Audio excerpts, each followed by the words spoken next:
Olá, tudo bem? Eu sou o professor Fabrício Sombra, do CDF Concursos. Eu trabalho na área de matemática e raciocínio lógico, juntamente com o professor Felipe Frota. Primeiramente, acione o sininho das notificações, inscreva-se no nosso canal CDF Concurso e fique por dentro de todas as novidades de concurso público. E lembro também para você dar o seu like aí, se gostar do nosso conteúdo apresentado. Então, terminadas as boas-vindas, seja muito bem-vindo, seja muito bem-vinda ao CDF Concursos. E nesse encontro, nós vamos trabalhar questões de concurso público. Então, passamos uma gama, uma série de informações, uma série de conhecimento nas aulas iniciais, que tratamos de conjuntos e tratamos de introdução à lógica das proposições. E agora nós vamos ver na prática como todo esse conteúdo é cobrado em concursos públicos. Vamos lá. Vamos passar por esse sumário, introdução que já estamos percorrendo. Vamos analisar questões de conjuntos e na parte de introdução à lógica das proposições, também questões aí do nível básico, passando por questões mais avançadas, proposições já compostas e negação de proposições. Conjuntos. Muito bem, vamos para a primeira questão, que é uma questão que aborda principalmente representação dos conjuntos. Muito bem, o conjunto ele pode ser representado de várias maneiras. Uma delas é a forma que foi apresentada aqui por essa questão. Chamamos então representação por compreensão. Na representação por compreensão é nos dada uma regra de formação, nos dada uma sentença matemática em que eu posso determinar, estipular quais são os elementos pertencentes a esse conjunto. Para resolvermos essa questão, nós temos que primeiro descobrir quais são os elementos de cada um desses conjuntos. Quer dizer, vamos escrevê-los então representados por extensão, que é a forma que eu explico, que eu determino, escrevo elemento por elemento do conjunto. Vamos lá? Então temos dois conjuntos, o conjunto A e o conjunto B.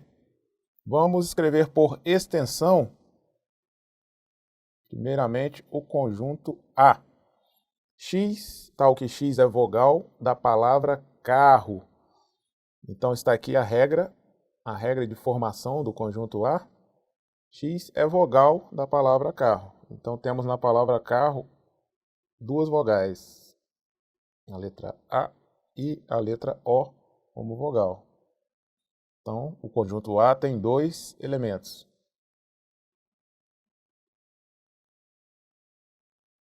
Certo? Seguindo, vamos escrever agora o conjunto B. O conjunto B é letra da palavra caminho. Letra da palavra caminho. Então, todas as letras que fazem parte da palavra caminho serão elementos do conjunto B. Vamos escrever aqui.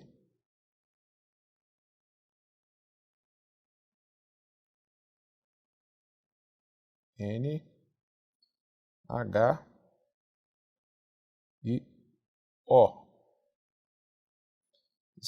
Então, está aqui representado por extensão. Essa forma de representação é por extensão. Forma de representação que eu escrevo elemento por elemento do conjunto. E a forma como vem apresentada na questão chamamos representação por compreensão.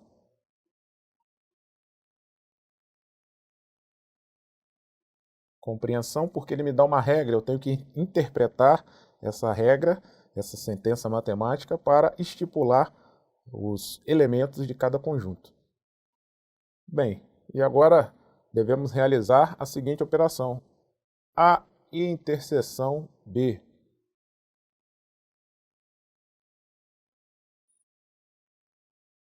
Lembrando, a interseção de dois conjuntos são os elementos que pertencem aos dois conjuntos ao mesmo tempo.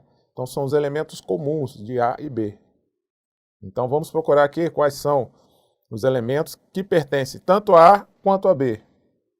Bem, a letra A está presente nos dois conjuntos. A letra O também está presente nos dois conjuntos.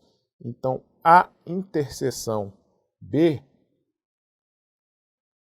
será A, o elemento A está presente nos dois conjuntos, e o elemento O, que também está presente nos dois conjuntos. Então, temos aqui a interseção B é um conjunto que possui dois elementos. A resposta da questão, letra B. Vamos seguir. Próxima questão.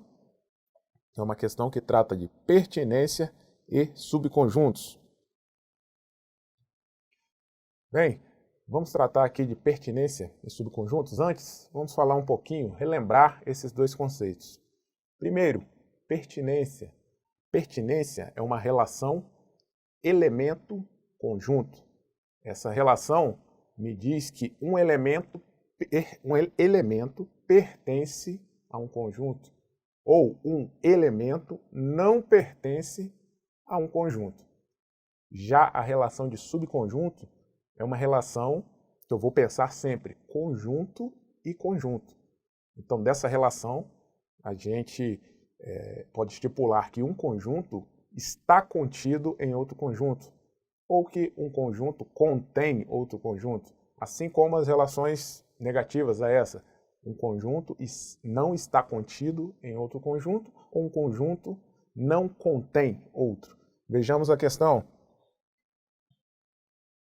Na questão 2017, seja A igual aí o conjunto A, que é o número 3. Percebam que o segundo elemento do conjunto A é um conjunto que tem o número 2 como elemento, e o terceiro elemento também é um conjunto, está aí delimitado, entre chaves. Considere as afirmativas. Então temos aí as 4 afirmativas. O conjunto 2 pertence a A. O conjunto 2 e 3 está contido em A. O conjunto vazio está contido em A, e o conjunto 3, o conjunto aí com o número 3 como elemento, pertence a A.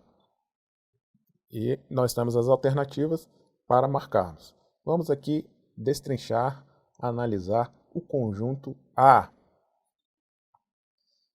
Bem, essa questão ela vai tentar nos confundir entre essas duas relações, pertinência e subconjunto.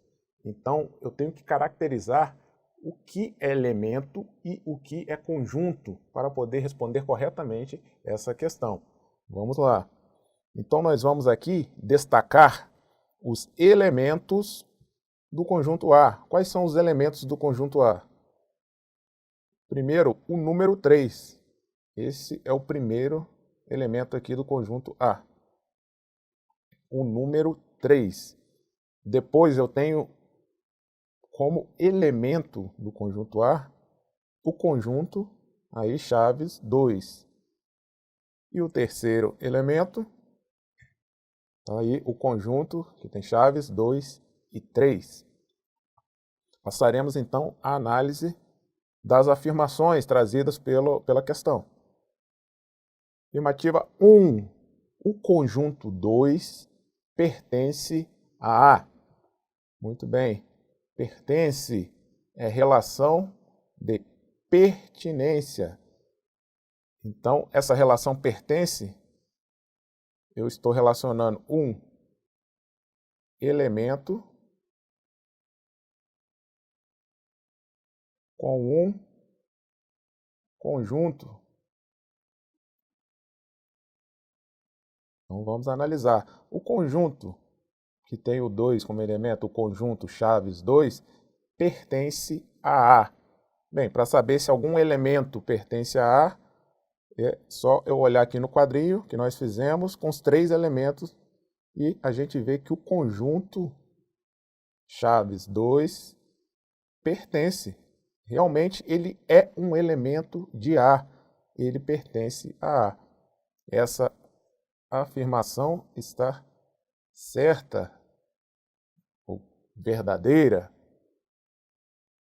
Próximo item. Item 2. O conjunto, aí 2 e 3, está contido em A. Muito bem. Vamos lá. Estamos aqui com a relação de subconjuntos. Está contido. Então, eu estou relacionando conjunto com conjunto.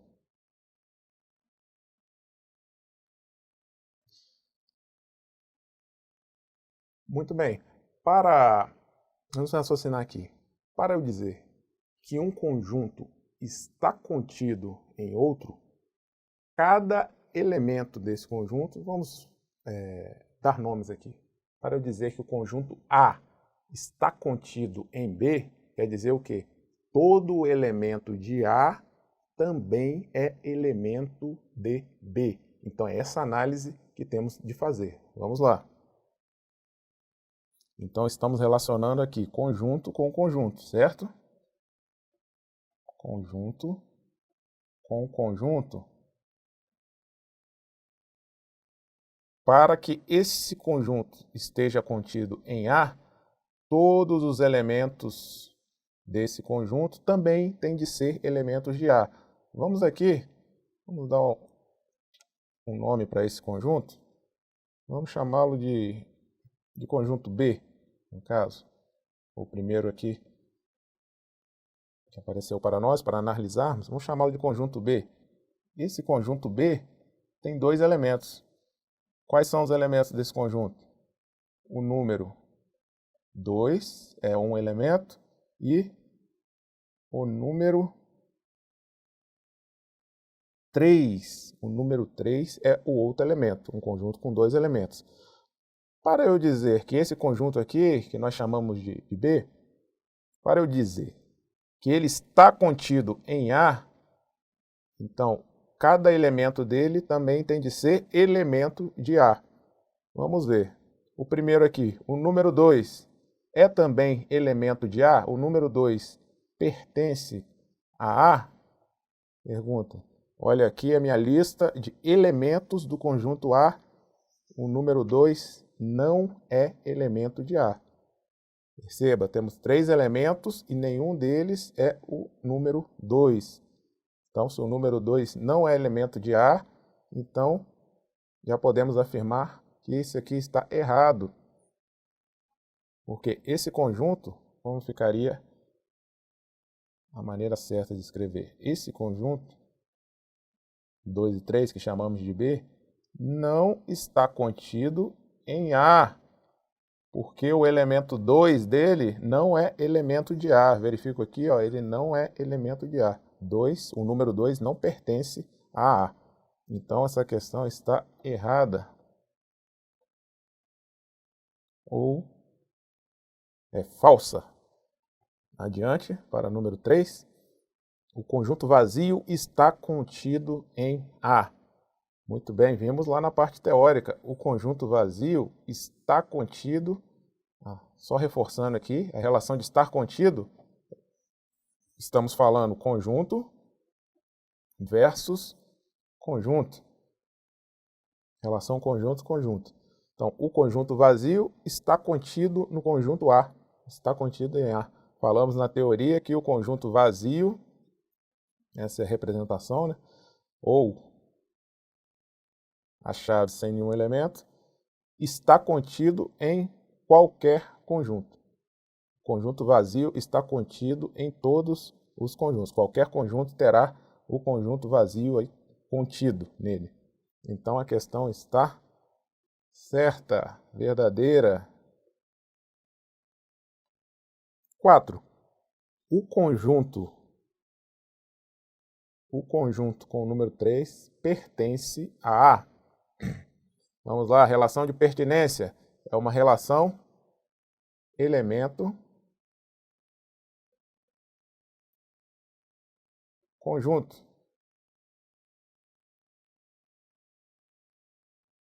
Uma relação elemento-conjunto.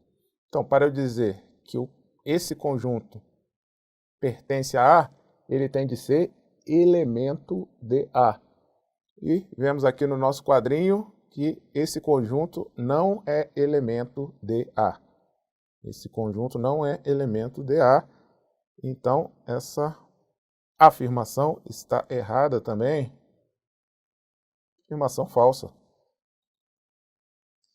Muito bem, vamos aqui organizar as nossas análises. Vimos que a primeira é verdadeira, a segunda é falsa, a terceira verdadeira, quarta falsa.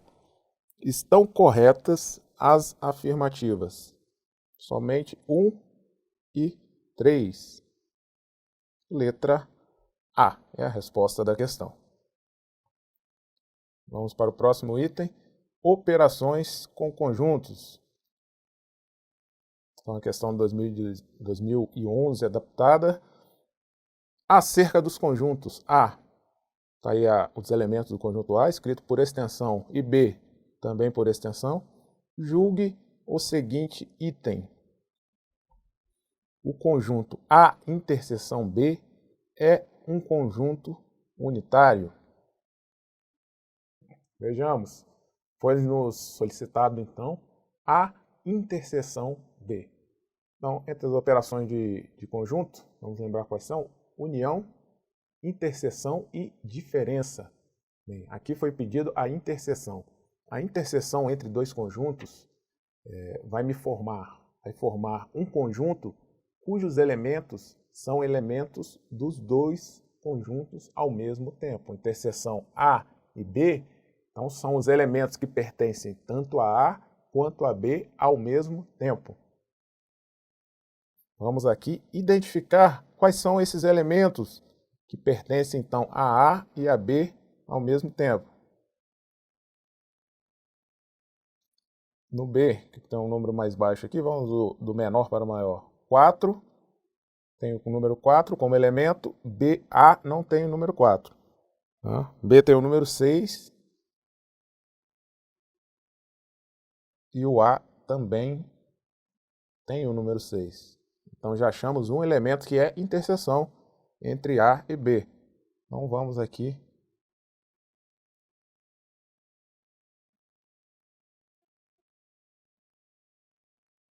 iniciar aqui a escrever, os elementos da interseção A e B. Iniciar a representação por extensão. O 6, já vimos que o 6 é a interseção. Pertence tanto a A quanto a B. O 8, não. O 8 só pertence a A. Depois temos o 10. Sim, o 10 pertence aos dois conjuntos. 6 e 10.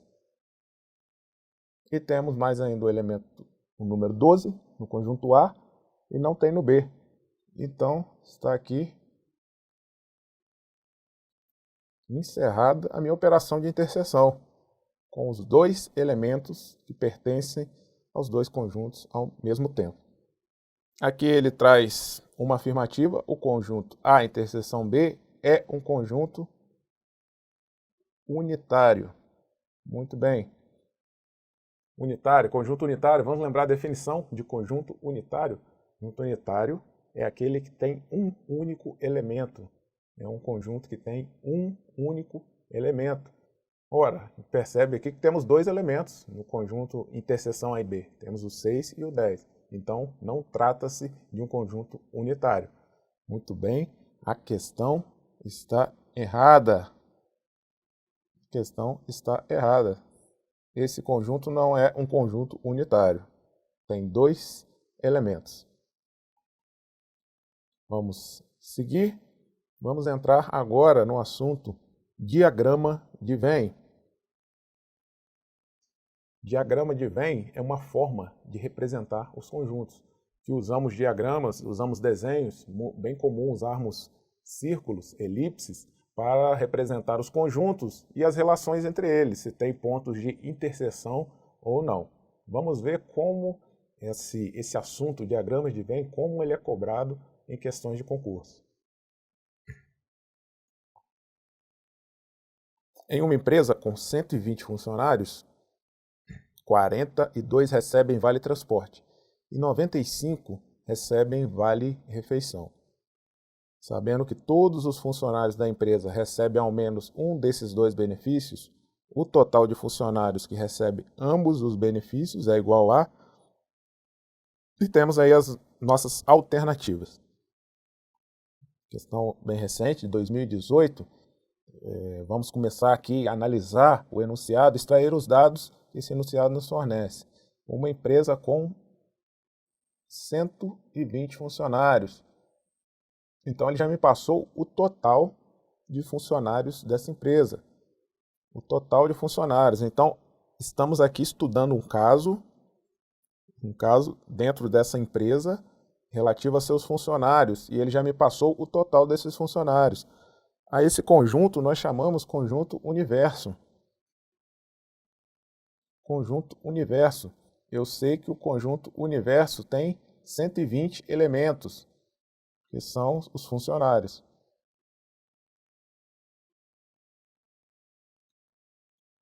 Perceba, então o meu conjunto universo é o conjunto que traz todos os elementos de um caso que estamos estudando. Então, dessa questão, o meu conjunto universo tem 120 funcionários. Eu sei que 42 funcionários recebem vale transportes. Então, nós vamos chamar aqui de conjunto VT, de vale transporte, que é o quê? O conjunto dos funcionários que recebem vale transporte. Então, esse conjunto vai ter 42 elementos. Vai ter 42 elementos, o conjunto do vale transporte. Já o de vale refeição, vamos chamar de VF, que é o conjunto dos funcionários que recebem vale refeição. Tem quantos elementos? 95 elementos. Esse tipo de questão, caro aluno, cara aluna, a melhor forma de resolvermos é construir um diagrama de Venn desenhando esses conjuntos. Fica muito mais fácil de visualizar, fica muito mais fácil o entendimento, a compreensão, e eu consigo fazer os cálculos com segurança a partir da representação gráfica em forma de diagrama desses dados. Vamos lá? Vamos fazer aqui a representação gráfica. Bem, como nós falamos, eu sei que o meu conjunto universo tem 120 elementos. É o total aí de funcionários da empresa. Vamos desenhar o conjunto VT, que é o do Vale Transporte. Esse conjunto tem 42 elementos. Então, em toda essa área, toda essa área delimitada por essa elipse, tem 42 elementos. 42 funcionários aqui dentro. Vamos desenhar o outro conjunto. Conjunto do Vale Refeição. Está aí, funcionários que recebem Vale Refeição tem 95. Então, dentro de toda essa área aqui, há 95 elementos. Muito bem. Aqui a gente vamos dar nome aqui para as áreas do diagrama. Área X, área Y e área Z. Vejamos, a área X, vou aqui assinalar a área X, é a área dos funcionários que recebem apenas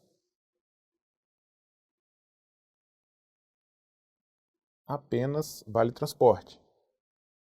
Essa é a área dos funcionários que recebem apenas vale transporte. A área Y está aqui. Essa área Y é a área dos funcionários que recebem os dois benefícios ao mesmo tempo. Então, são funcionários que recebem ambos os benefícios.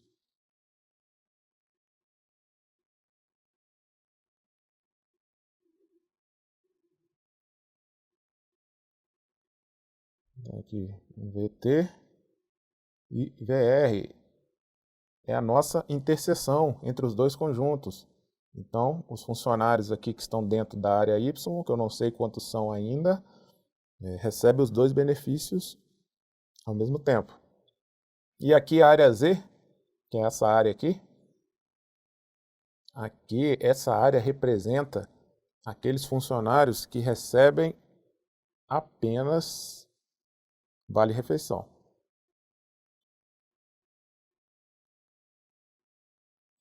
Apenas vale-refeição. Bem, entendido isso, e aqui ainda temos uma área externa. Ainda temos uma área externa, que seriam funcionários que não recebem nem vale-refeição, nem vale-transporte. Eles ficariam nessa área aqui externa, mas já vamos falar dessa área, que não há nenhum funcionário aqui nessa área. Não há, porque o enunciado nos trouxe que todos os funcionários recebem pelo menos um benefício. Quer dizer, os 120 funcionários recebem pelo menos um benefício. Então, todos os 120 estão aqui dentro dessa área delimitada. Então, eles podem receber somente vale-transporte, os dois ao mesmo tempo, ou somente vale-refeição. Então, vamos aqui estipular algumas relações matemáticas fruto da nossa análise agora, da análise que acabamos de fazer.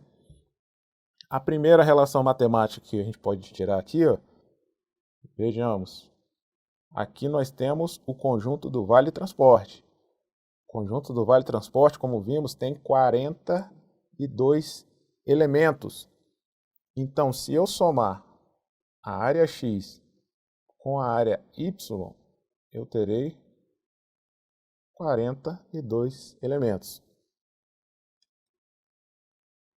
Muito bem, de forma análoga aqui, eu posso pensar no vale-refeição. O vale-refeição é formado pela área Y e Z. Se eu somar a área Y e a Z, eu tenho de encontrar o número total de funcionários que recebem vale-refeição. 95 funcionários. Aí. Ok? E mais uma relação, um dado importantíssimo que o problema nos trouxe é que todos os funcionários recebem pelo menos um dos benefícios. Então, todos os funcionários estão abarcados aqui por esses dois conjuntos, estão na área interna. Então, se eu fizer a adição de x mais y mais z, eu tenho de encontrar o número total de funcionários. Aí está. Então, três relações aí que tiramos como conclusão das nossas análises. Vamos escrevê-las aqui do lado. Bem, partiremos agora para os cálculos. Percebam aqui, ó, o que vai facilitar bastante os nossos cálculos. Na relação x mais y mais z igual a 120, a gente tem a soma x mais y. E essa soma x mais y está aqui, ó, vale 42. Então, eu posso fazer essa substituição.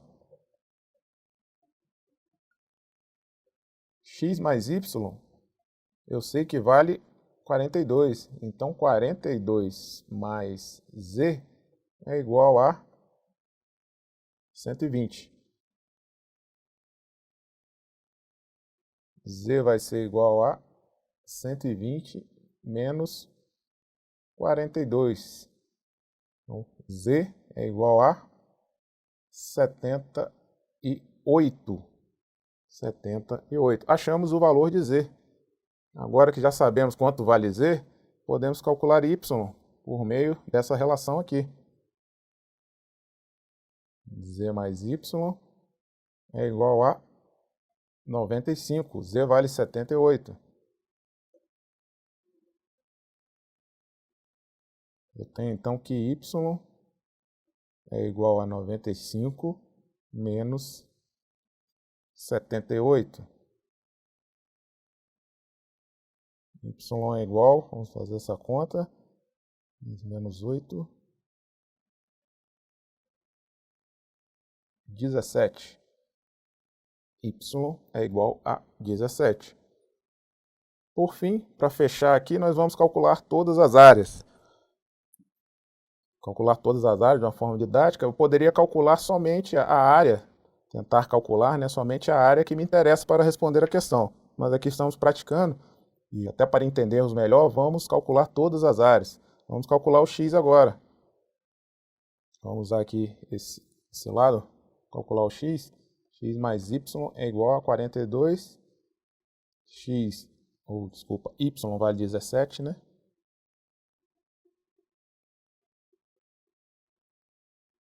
Tenho então que x é igual a 42 menos 17. X será igual a 25. Muito bem. Vamos jogar todos esses dados no nosso diagrama? Então tá aí. Temos 25 funcionários que recebem somente vale transporte. 17 que recebe os dois.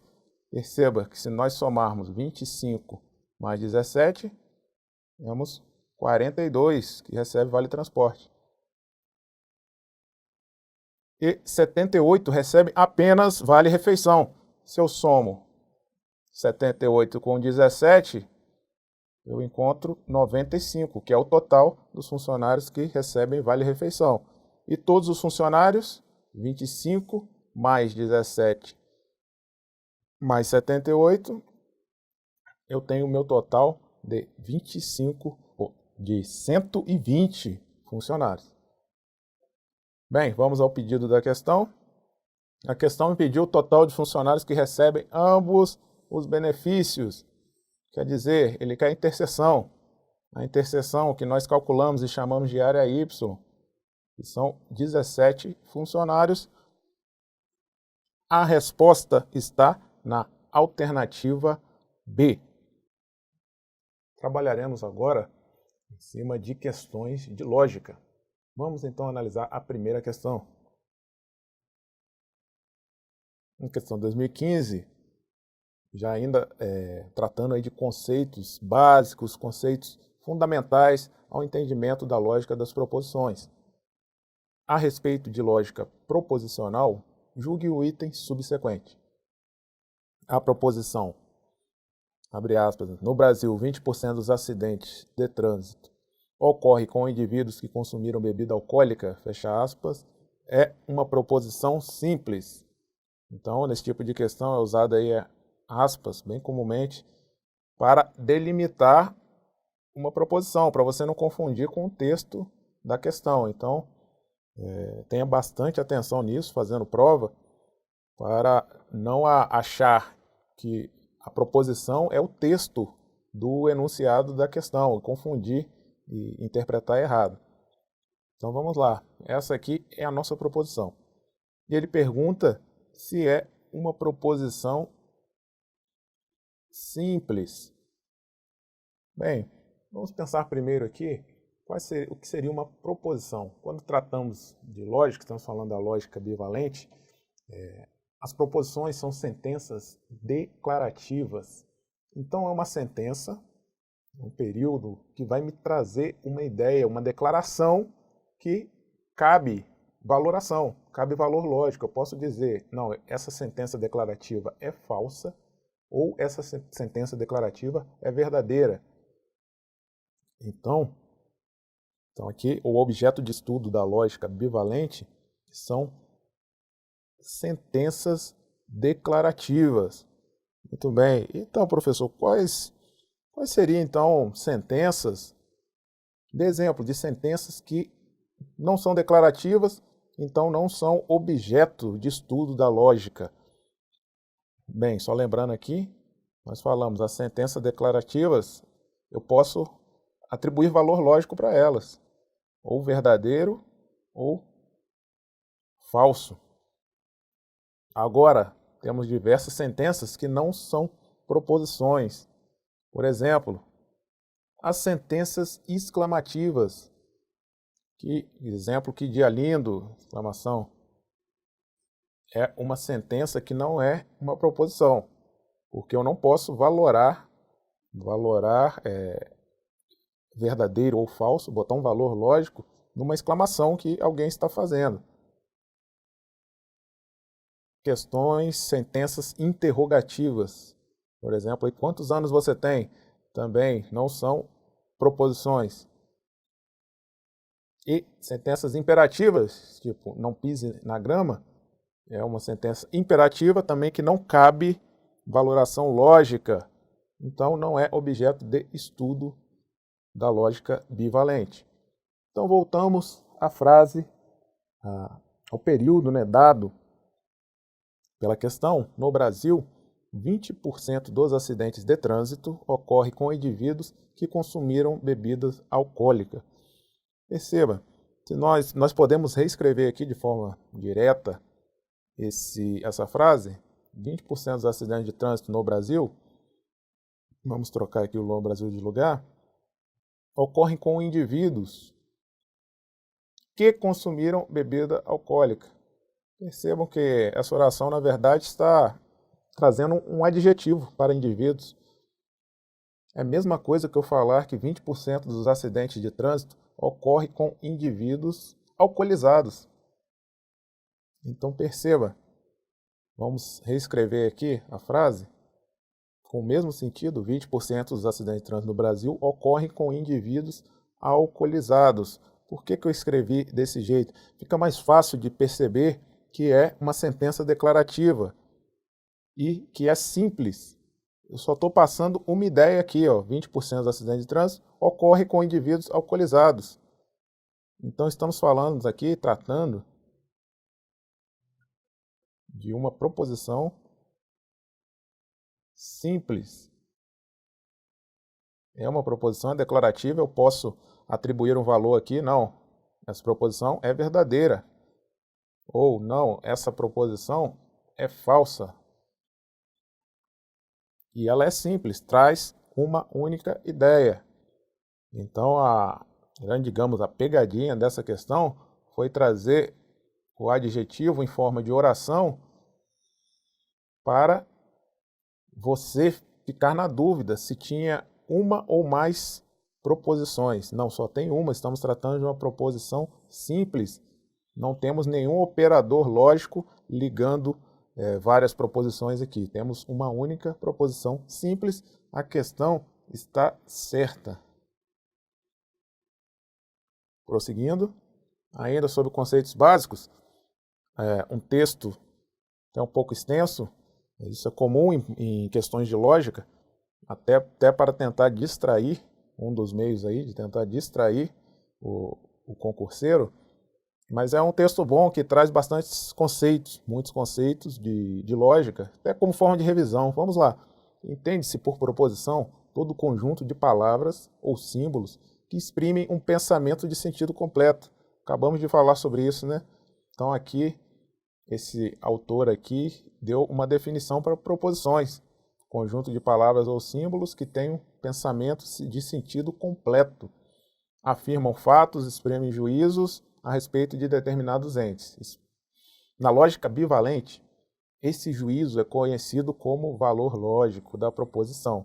Pode ser verdadeiro ou falso, sendo objeto de estudo desse ramo da lógica apenas as proposições que atendam ao princípio da não contradição, em que uma proposição não pode ser simultaneamente verdadeira e falsa, e ao princípio do terceiro excluído, em que os únicos valores lógicos possíveis para uma proposição são verdadeiro e falso.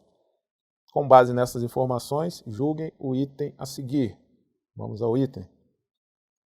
Segundo os princípios da não contradição e do terceiro excluído, a uma proposição pode ser atribuído um e somente um valor lógico. Um e somente um valor lógico. Vamos retomar aqui esses dois conceitos desses princípios, a definição desses dois princípios. O princípio da não contradição nos diz o quê? nenhuma proposição é verdadeira e falsa ao mesmo tempo. Então, isso é o que diz o princípio da não contradição. O princípio do terceiro excluído é que não existe somente dois valores lógicos possíveis, verdadeiro e falso. Então, uma proposição, ou ela é verdadeira, tem valor lógico verdadeiro, ou ela tem valor lógico falso. Não existe outra possibilidade. Não há outra possibilidade. Esse é o princípio do terceiro excluído. Então, se analisarmos esses dois princípios, nós vamos chegar realmente à conclusão que a uma proposição pode ser atribuído um e somente um valor lógico. Um e somente um. Eu só posso colocar verdadeiro ou só posso colocar falso. Não existe aí uma proposição verdadeira e falsa ao mesmo tempo, ou verdadeiro e outra coisa que como o princípio do terceiro excluído diz aí, não existe. Ou é verdadeiro ou é falso e nunca os dois ao mesmo tempo. Então, a questão está, o item aqui da questão está certo. Próxima questão, já vamos trabalhar aqui com proposições compostas. Novamente aí um texto um pouco maior, 2015. A questão traz um enunciado já grande. Então vamos à leitura. Mariana é uma estudante que tem grande apreço pela matemática, apesar de achar essa matéria, apesar de achar essa uma área muito difícil. Sempre que tem tempo suficiente para estudar, Mariana é aprovada na disciplina de matemática que cursa na faculdade. Nesse semestre, Mariana está cursando a disciplina chamada Introdução à Matemática Aplicada. No entanto, ela não tem tempo suficiente para estudar e não será aprovada nessa disciplina. A partir das informações apresentadas, nessa situação hipotética, julgue o item a seguir acerca das estruturas lógicas. Designando P e Q as proposições Mariana tem tempo suficiente para estudar e Mariana será aprovada nessa disciplina, respectivamente, então a proposição, aí abre aspas, ele já vai dar uma proposição para nós analisarmos. Não, Mariana não tem tempo suficiente para estudar e não será aprovada nessa disciplina. É equivalente a, e ele nos dá uma forma simbólica, ou uma forma reduzida, expressando, que seria a expressão dessa proposição dada, uma proposição composta. Bem, vamos à análise. Primeiro, ele já designou um nome para as proposições. Então, ele chamou de P a proposição Mariana tem tempo suficiente para estudar. Então, foi nos dado a proposição P. Vamos anotar aqui. P é igual a Mariana tem tempo suficiente para estudar. Nos deu também a proposição Q, está aqui. Mariana será aprovada nessa disciplina. Muito bem. E ele nos deu essa proposição composta. Mariana não tem tempo para estudar e, vou sublinhar aqui, o nosso operador lógico e não será aprovada nesta disciplina. Bem, essa questão vai trabalhar aqui os conhecimentos, um pouco de, digamos, proposições compostas e também de como negar uma proposição simples. Então vamos, é o que precisamos saber aqui para resolver essa questão. Então, quando eu digo que Mariana não tem tempo suficiente para estudar,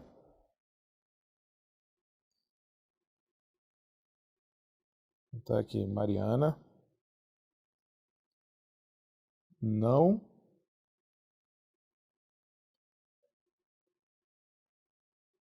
tem tempo suficiente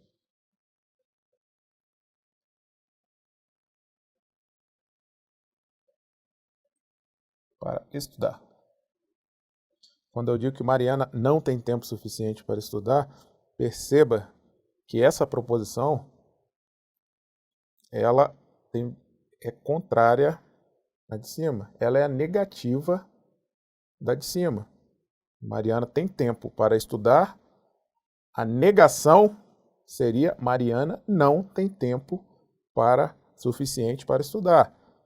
Então, se eu chamei essa proposição de P, a sua negativa é não P, que o símbolo é esse aqui, não P.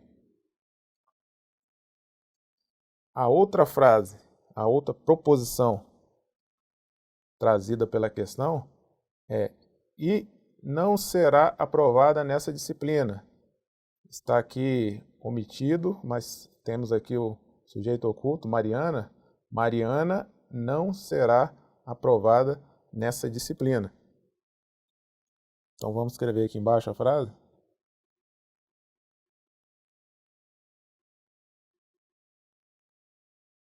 Mariana não será aprovada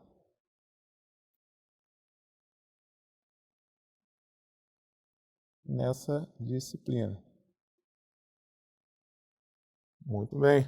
Perceba que Mariana não será aprovada nessa disciplina é a negação de Mariana será aprovada nessa disciplina. Então, essa frase é não que. O símbolo de negativo, não que. Vamos aqui escrever as frases na forma negativa, como estão. Pronto, Mariana não tem tempo suficiente para estudar. É a primeira proposição. Mariana não tem tempo suficiente para estudar. E o operador lógico de conjunção e tem esse símbolo aqui, que nós conhecemos, é o símbolo da conjunção e, nesse operador lógico. E aqui a outra proposição. E não será aprovada nessa disciplina. Ele está falando da Mariana. E Mariana não será aprovada nessa disciplina. Então, e Mariana não será aprovada nessa disciplina. Então, perceba que na forma reduzida, eu escrevo a proposição representada por não P e não Q. Exatamente como a questão afirmou. A questão está certa, item certo. Adiante. Vamos ver outra questão aqui tratando de proposições compostas. São dadas as seguintes proposições. P. Computadores são capazes de processar quaisquer tipos de dados. Q. É possível provar que infinito mais 1 é igual a infinito.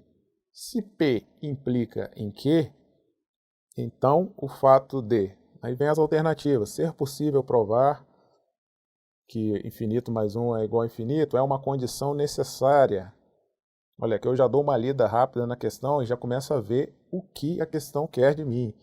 É uma condição necessária e suficiente para que os computadores sejam capazes de processar. A B, computadores sejam capazes de processar qualquer tipo de dados, não é condição necessária e não é a condição suficiente. Nem, né, que é o não, e também, né, nem suficiente.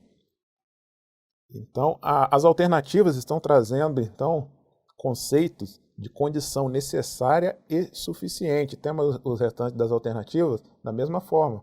Condição suficiente, os computadores, está aqui a proposição, é condição necessária e assim por diante. Vamos lá, vamos aqui analisar o enunciado da questão. São dadas as seguintes proposições, tá? A proposição P e a proposição Q. E ele nos fala se P implica em Q. Então, P implica em Q. Muito bem.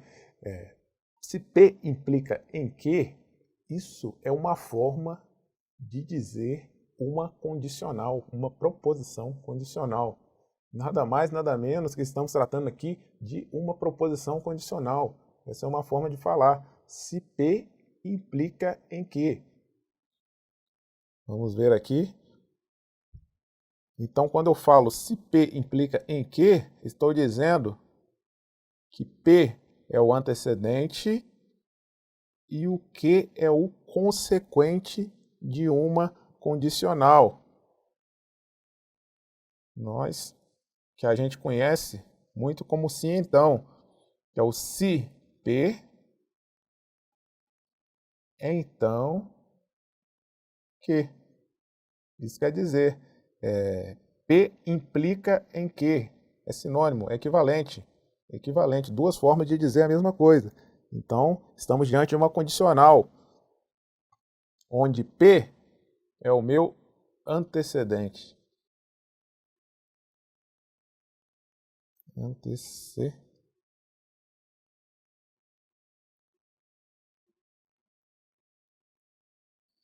E o Q é o meu consequente.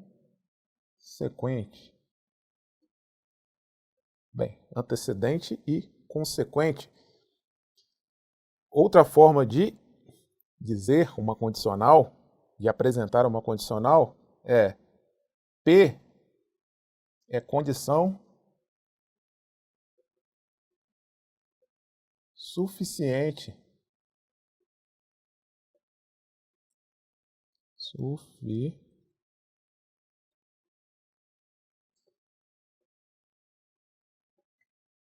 P é condição suficiente e Q, já está lá em cima, é condição necessária.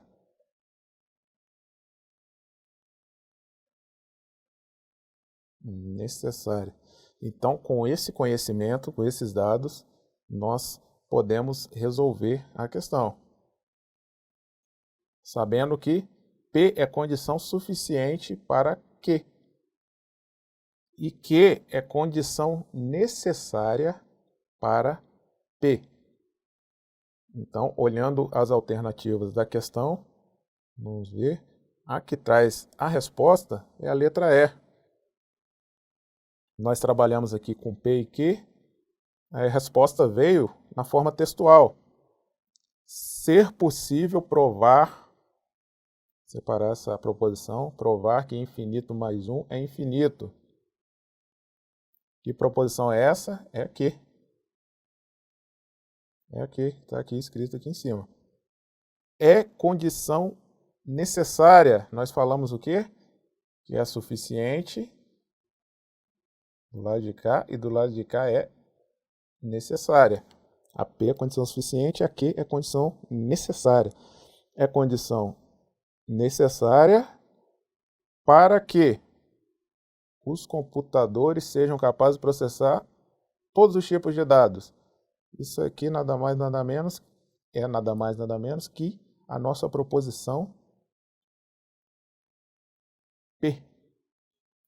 Então, o que a questão trouxe nas respostas foi em forma textual, é que Q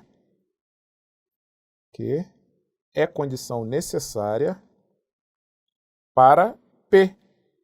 Para P, que é os computadores são capazes de processar quaisquer tipos de dados. Então, está aí a resposta da nossa questão. Para gravar isso aqui, professor, como é que eu gravo isso? Se é suficiente, se é necessário, eu sempre me embolo. Bem, eu sei que a condicional é se, então. Se P, se P, então Q.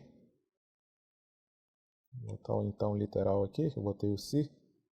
Se P, então Q. Como eu uso para gravar o se, eu lembro do suficiente. Sim, então a proposição que está aqui junto ao se é a condição suficiente e a outra é a condição necessária. Vamos para a próxima questão.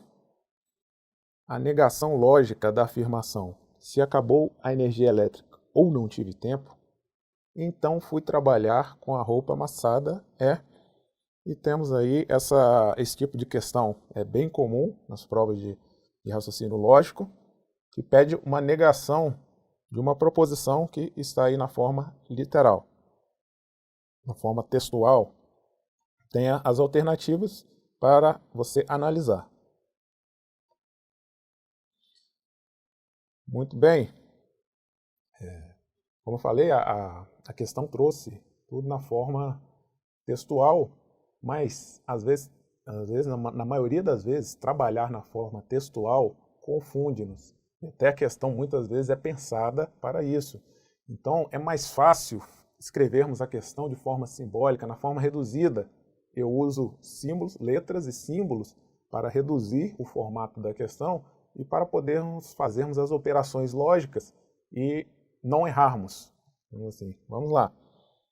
Então a primeira coisa que eu vou fazer é identificar as minhas proposições e meus operadores lógicos. Tá? Se acabou a energia ou não tive tempo, então fui trabalhar com a roupa amassada. De cara, eu vejo que estou diante de uma condicional, uma proposição composta condicional se então. Se então.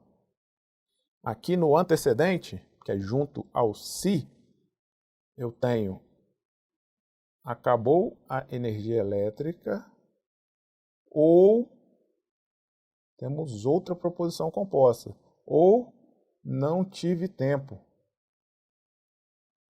Então temos aqui uma disjunção aqui feita pelo operador lógico conectivo ou.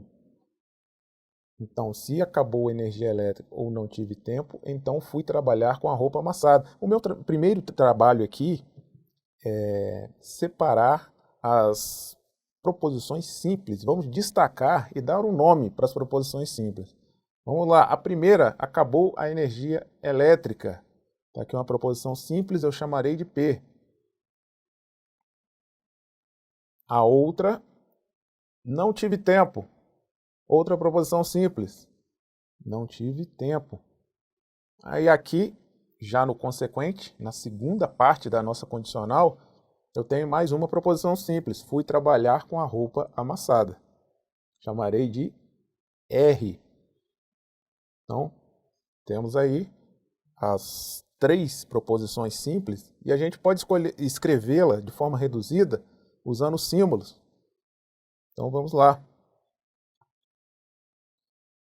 P ou Q. P ou o meu conectivo lógico de disjunção, ou Q, e a implicação, estamos falando de uma condicional R, está aqui então a nossa proposição escrita de uma forma reduzida, simbólica. Então é uma condicional com uma disjunção no antecedente e uma proposição simples no consequente. A nossa tarefa aqui, o nosso pedido da questão é negar essa proposição. Muito bem. Como negar uma condicional? Então temos de lembrar agora lá da teoria como eu faço para negar uma proposição composta condicional. Bem, eu vou lembrar aqui que o meu antecedente, a primeira parte da minha condicional, eu vou manter, vou trocar de condicional para conjunção, o E, eu vou usar o operador conectivo E a segunda parte eu vou negar a segunda parte. Vamos aqui escrever isso para ficar mais fácil. Então pegamos uma forma genérica aqui, uma proposição se A, então B. Para negar, eu vou repetir a primeira parte, o antecedente. Eu vou repetir o antecedente. Vou substituir o se então pelo e. Então eu vou ter uma conjunção. E vou negar a segunda parte, o consequente. É só isso. Essa é a forma de negar uma condicional. Então, vamos fazer isso com a condicional que temos aqui. Temos P ou Q implica R. Bem, aqui, esse lado é o antecedente. Eu vou manter o antecedente. Repito o antecedente e não faço nada na primeira parte. Eu vou mudar, ao invés de fazer uma implicação, teremos uma conjunção. Eu troco o se então pelo e. E quanto à segunda parte, o consequente, eu vou negá-lo. Então, R e não R. Está aí, então, a nossa condicional aqui e a negação da condicional aqui embaixo. Então, está aqui a forma reduzida que achamos da negação da proposição dada pela questão, e as respostas estão na forma literal, estão na forma textual. Então, eu tenho que voltar agora para a forma textual, para eu encontrar a resposta. Vamos, então, escrever aqui P acabou a energia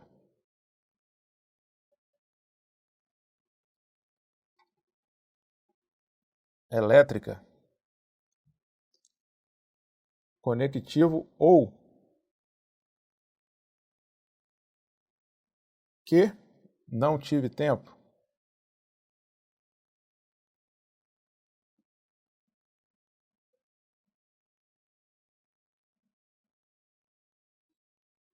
Conectivo e, vou escrever continuar aqui embaixo. Não R. Nós temos aqui R, fui trabalhar com roupa amassada. A negativa de R é não fui trabalhar com roupa amassada.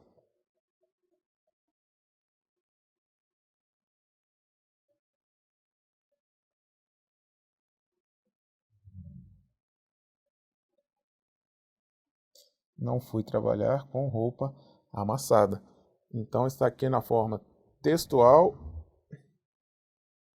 a nossa resposta, que eu vou encontrá-la na alternativa E, acabou a energia elétrica, ou não tive tempo e não fui trabalhar com a roupa amassada.